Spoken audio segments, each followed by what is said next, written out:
Vamos aqui aguardar os nossos convidados entrarem na sala para mais esse bate-papo sobre, como é de costume aqui, né, desde o início das nossas lives, mais um bate-papo sobre um tema relevante, um tema importante que o Miguel, né, não se furta em discutir para a cidade de São Paulo e assim como deve ser, como qualquer candidato que se preze. Não é verdade, Miguel? É verdade, Entrou Roberto. aqui a Importantíssimo. Juliana Cruz, entrando na sala, Fabiana Moura dos Santos, boa noite. Boa noite a todo mundo que vai nos acompanhar aqui para mais essa live. A Luciene Pereira, boa noite, Luciene. Boa noite, Juliana, que acabou de entrar, Juliana Cruz, Rodrigo dos Santos. Vamos lá para mais esta live. Bom, boa noite a todos, sejam bem-vindos a mais uma live do candidato a vereador Miguel Janetti, pelo número 15.800, número este que você vai digitar na urna eletrônica no próximo dia 15 de novembro, para ter a certeza de que vai ter alguém realmente capacitado e empenhado em cuidar bem da cidade de São Paulo. Bom, o tema de hoje, como de hábito, é um tema muito importante e um tema que há mais ou menos 10 anos deixou o círculo de especialistas e passou a ser um tema de interesse mundial, que é a questão da sustentabilidade e preservação do meio ambiente. Justamente por isso, nenhum candidato que se preze, nenhum candidato a um cargo público pode se furtar de tratar desse tema, porque simplesmente as palavras desenvolvimento e sustentabilidade, elas não podem mais ser dissociadas. Bom, este é o tema da live desta noite. Boa noite, Miguel. E eu abro agora para você dar as boas-vindas ao nosso público que já está lotando a nossa sala. Boa noite, Roberto. Boa noite, amigos. Mais uma live. A gente está chegando aqui na reta final dessa candidatura. Se não me falha a memória, nós temos mais 4 lives para conversar, mais 4 encontros aí pré-agendados para a gente falar sobre programas, propostas, bandeiras. Vocês conheceram um pouquinho mais da minha biografia, né? Antes do dia D, do dia 15 de novembro, o dia em que você vai poder digitar, escolher o seu vereador, o seu representante, né? E eu espero bastante que vocês estejam bastante satisfeitos e convencidos de que nós temos o melhor programa e a melhor disposição, a maior disposição para construir uma agenda importante, ajudar a construir uma agenda para a nossa cidade. Eu vou pedir a gentileza para vocês para compartilharem, curtirem e comentarem essa live, né? Sobretudo compartilhar, é muito importante para levar essa mensagem aí a todos os cantos da cidade, né? Compartilhe com seus amigos, com a sua família, com seus vizinhos. Nós estamos numa condição bastante favorável sob o ponto de vista da comunicação, né? E isso nos coloca na dianteira da corrida a uma das vagas na Câmara. Então, eu quero agradecer vocês por esse encontro. E vamos lá, Roberto, debater mais um pouquinho um tema muito importante e que eu considero, e por isso eu fiz questão de contemplar no meu plano de compromissos registrado em cartório. Exatamente, Miguel. Era exatamente isso que eu ia falar agora. Este tema está tornar São Paulo uma cidade mais sustentável é uma das bandeiras de Miguel Janetti, que está dentro do seu plano de compromissos, que você pode ler na íntegra no site migueljanete.com.br, na seção Bandeiras. Bom, Miguel, vamos começar. Minha primeira pergunta é a seguinte, Miguel. Desenvolvimento sustentável é aquele capaz de suprir as necessidades dos habitantes de São Paulo na atualidade, sem comprometer a capacidade do município de atender às gerações futuras. Como tornar sustentável uma cidade do tamanho de São Paulo? Como o poder público e o setor privado podem começar essa mudança? Na verdade, São Paulo é uma megalópole, né? Uma das maiores cidades do mundo, a maior da América Latina, né? que tem desafios aí descomunais para serem enfrentados nos próximos 4 anos, no próximo exercício do prefeito e na próxima legislatura dos vereadores. E esse tema é um dos mais relevantes, né? Porque diz respeito ao mundo que nós queremos deixar aí para os nossos filhos e para os nossos netos. Basicamente, uma cidade sustentável, ela é composta por algumas frentes, né? Ela possui algumas características. Ela destina e reaproveita os seus resíduos sólidos. Uma cidade sustentável, ela também oferece água de qualidade para os seus cidadãos, né? Preservando aí os seus mananciais, né? Ela reaproveita as águas da chuva. Uma cidade sustentável também tem por característica oferecer um transporte público de qualidade, com combustíveis renováveis e limpos, né? Então, basicamente, são essas características das cidades sustentáveis, né? E o grande desafio do poder público e da iniciativa privada é justamente caminharem juntos, construírem uma ponte, né? Para que o poder público possa fomentar políticas e patrocinar, financiar as práticas sustentáveis.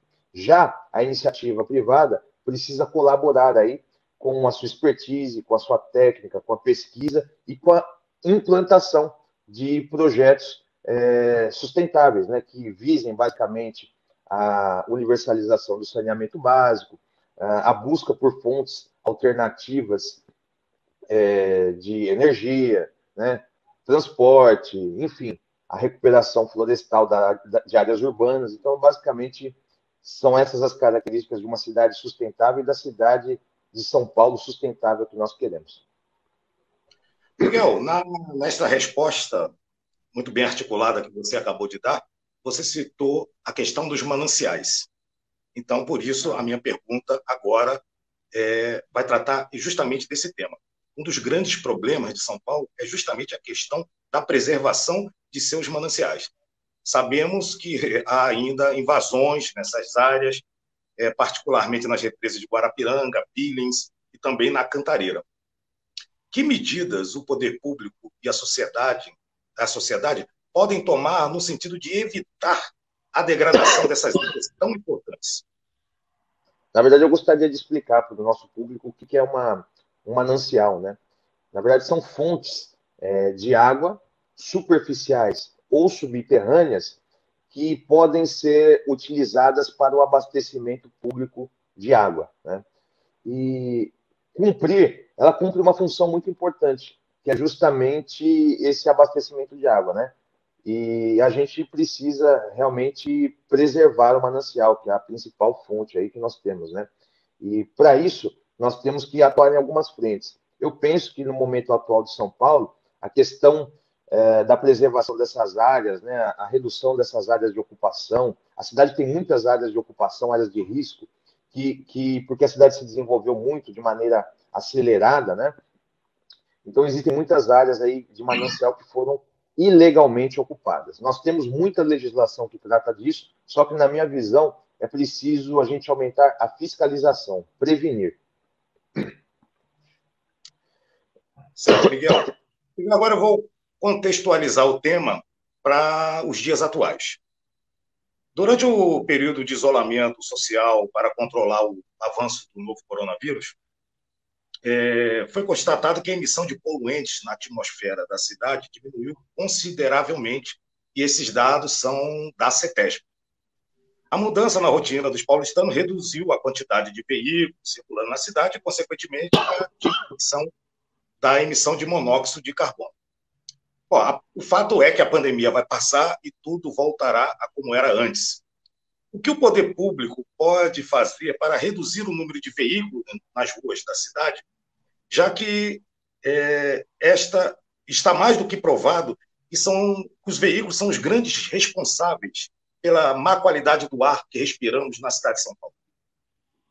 Na verdade, eu discordo um pouquinho. Eu acho que não vai ser como antes, né? Eu acho que essa pandemia aí mudou o eixo do mundo e a gente vai encontrar, né, uma sociedade diferente depois desse vendaval todo.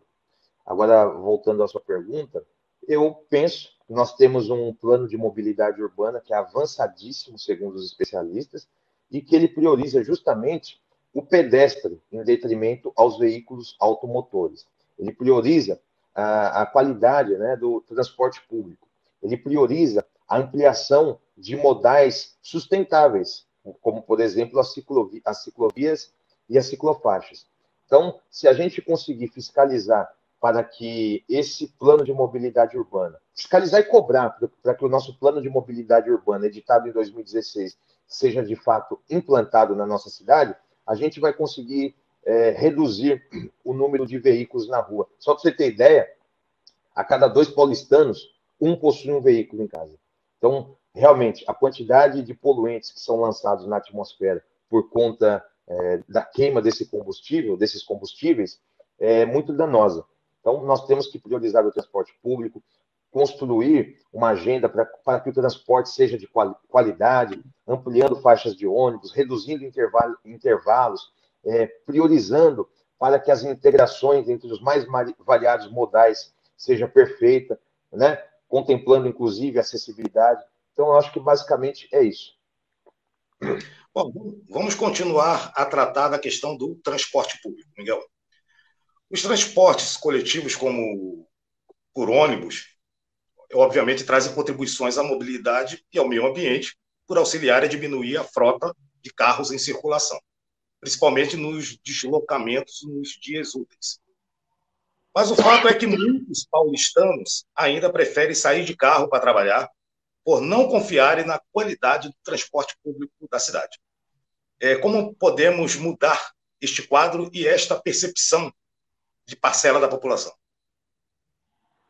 Eu acho que é um complemento justamente do que eu falei anteriormente, né?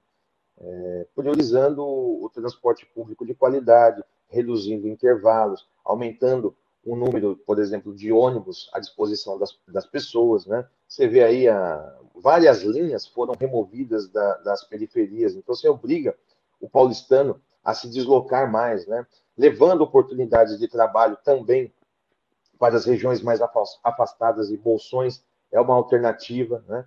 Então, acho que basicamente é isso, a gente melhorar o transporte público, que é composto por vários modais, a questão dos trens, dos metrôs, dialogando com o governo estadual. Eu acho que essa é a agenda que a gente precisa para construir um transporte melhor e mais sustentável na nossa cidade. Bom, Miguel, você acha que o poder público até agora tem sido omisso? Qual é a avaliação que você faz? O poder público tem sido omisso em relação à questão ambiental em São Paulo? Ou há ações que não dependem das esferas governamentais e que impedem uma postura, digamos, mais proativa dos administradores públicos? Olha, Roberto, eu acho que se a gente olhar primeiro para a Constituição, que é a nossa carta maior, ela prioriza que a gente mantenha um ecossistema equilibrado, né? Então, só para ficarmos em alguns poucos exemplos de leis federais, porque aí a gente fala de uma legislação que está acima de todas as outras, das municipais e das estaduais, eu posso citar aqui um arcabouço muito grande.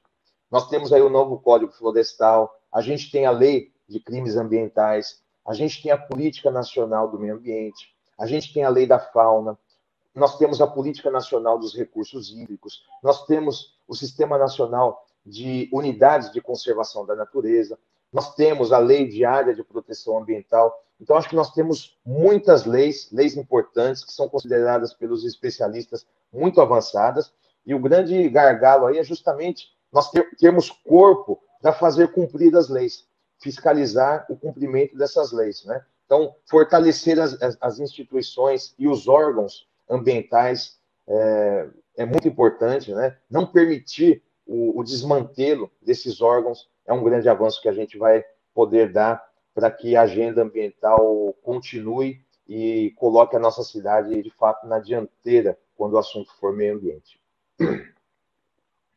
Bom, Miguel, a gente não pode tratar de meio ambiente sem tratar da questão do descarte de lixo, principalmente numa cidade das dimensões de São Paulo. Por isso, na minha próxima pergunta, eu trago alguns dados aqui. Tá. Atualmente, o serviço de coleta seletiva domiciliar atende a 70% das ruas da capital, segundo a Autoridade Municipal de Limpeza Urbana. Para moradores de regiões que ainda não são contempladas com a coleta de lixo reciclável, existe a opção de descarte de resíduo nos 102 ecopontos. De acordo com a pesquisa Viver em São Paulo, Meio Ambiente, uma pesquisa de 2019, 61% dos paulistanos afirmam separar o lixo reciclável do não reciclável. A separação de materiais recicláveis em casa é maior entre os moradores da Zona Oeste, 66%, e Centro, 70%, e menor entre os moradores da Zona Leste, 53%. Você acredita que faltam campanhas de conscientização, da população nesse sentido? Eu acho que sim, você falou em 61%, eu acho que são dados ainda modestos, a gente precisa ampliar isso aí consideravelmente, porque são inúmeras as vantagens, né, da reciclagem, né, e da separação do lixo, né. Uma delas, talvez a principal, segundo os especialistas, eu faço parte, não sou especialista na área, mas faço parte da corrente, né, é que justamente ajuda a aliviar os aterros sanitários e os lixões, né. A gente tem uma quantidade finita de espaços onde podem ser depositados esse tipo de rejeito. Então, é muito importante a gente fazer essa seleção do nosso lixo, a gente selecionar bastante para aliviar aí os aterros. Então, acho que, além de que fazer isso, a gente promove também a economia, né? Muitas pessoas, milhares de trabalhadores vivem desse tipo de ação na nossa cidade. Então, acho que é basicamente isso. Ô, Miguel, uma de suas bandeiras de campanha, que consta do seu plano de compromissos para a cidade, é a universalização do saneamento básico. Em seu discurso, você faz uma correlação entre saneamento e saúde, uma correlação, obviamente, muito pertinente. Agora, eu te pergunto, existe uma correlação entre saneamento e preservação ambiental? Com certeza. Eu gostaria de falar para os nossos amigos o que é saneamento, né? Eu já falei, a gente fez uma live específica sobre o novo marco legal. Naquela oportunidade eu expliquei, mas nunca é demais. Para as pessoas entenderem o que compõe o saneamento básico. Basicamente, é o serviço que engloba o fornecimento de água potável, a coleta e o tratamento de esgoto, a drenagem urbana e a coleta e o manejo dos resíduos sólidos. Então, quando você olha para o saneamento, você vê uma íntima relação com a sustentabilidade, né? O manejo das águas pluviais, o manejo desses resíduos sólidos. Então, eu fiz questão de inserir no meu plano de compromissos registrado em cartório a nossa preocupação com a universalização do saneamento básico, que além de ser uma ferramenta de combate às desigualdades, é uma ferramenta importantíssima também para a gente preservar a natureza e praticar a sustentabilidade. Bom, ainda tratando do nosso tema, mas do seu plano de compromissos, outra de suas bandeiras de campanha é o investimento em educação. Você acredita que sustentabilidade e preservação ambiental passam necessariamente pela educação? Sem sombra de dúvida, né? A gente precisa deixar um legado aí para as próximas gerações, para que essa filosofia sustentável e de preservação do meio ambiente seja algo tão natural quanto andar, comer, se vestir, caminhar por aí, né?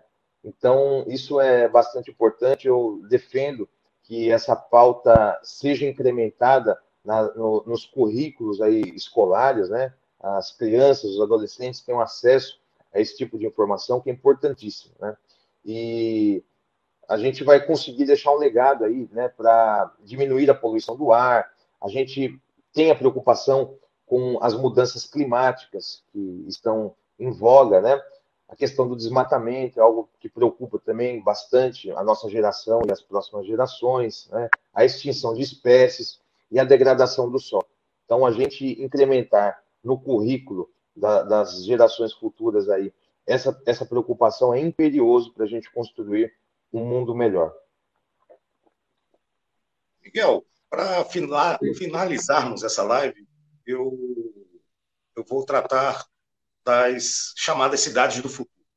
Hoje se fala muito nas cidades do futuro, que seriam aquelas metrópoles sustentáveis e com reaproveitamento total de seus recursos. Eu gostaria de te perguntar como você vê a São Paulo do futuro e, caso eleito vereador, como vai trabalhar para chegarmos a esta cidade, a esta São Paulo do futuro.